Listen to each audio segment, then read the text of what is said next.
there's different types of reactions, and they've got names that are pretty obvious. If you have two or more reactants combined to form a new compound, we call that a combination reaction. And so an example of that, you guys have seen this, if you have 2 nitrogens plus 3 hydrogens, goes to make, bless you, ammonia. That is a combination reaction, okay? So the key thing is only one product. You could have 2 or more reactants, but they make one product. By the way, is this going to always be a redox or non-redox reaction? Redox. Redox, because these are usually elements coming together. So I guess when I see that, I just use my rule, 0, 0, and then it's not going to be 0, so that's redox.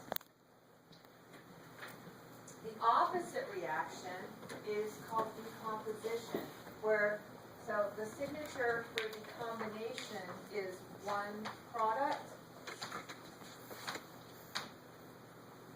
What would you say the defining feature of the decomposition is? One reactant and 2 products. One reactant. So an example would be like hydrogen peroxide goes to water plus oxygen. You could have more than 2 products, but in this case, it's the opposite of a combination. It's just one reactant decomposing. Okay? Does that make sense? Yes. And then the next one, the displacement reactions, you've already seen one of these. One of them is the double displacement. And so we've seen this with acid and bases reacting to form, say, water and salt. But more commonly, it's 2 ionic compounds that change partners. Okay?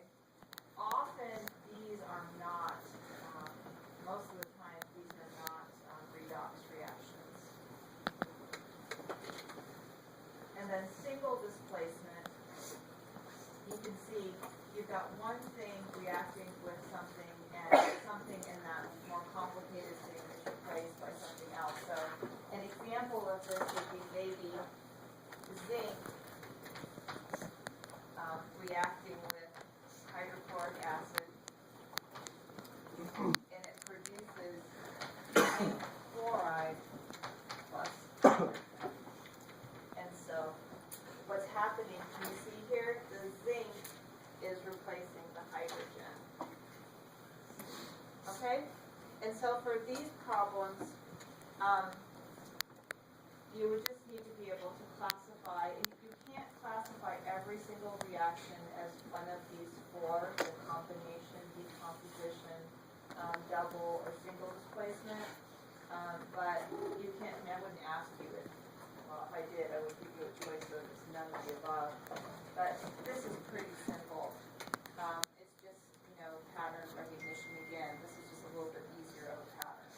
Then there's one other type of reaction. I believe they mentioned, yes, combustion. And you guys have learned about combustion. Combustion is what you did in lab this week.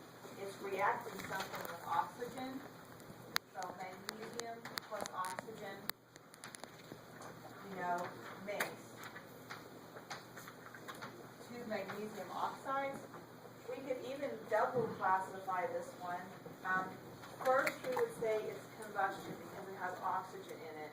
But you also could say that this is what other type of reaction? Redox. It's a redox. And then what other type on here? Combination. Excellent. It only makes one product. Okay? Yes. So if it was Mg plus CO2, it would still be a combustion, or does it have this? It wouldn't. No, it has to have O2 only. Yeah, it has to always be oxygen. It can have a coefficient in front of it, like 5 molecules of oxygen, but it's only O2. Yeah.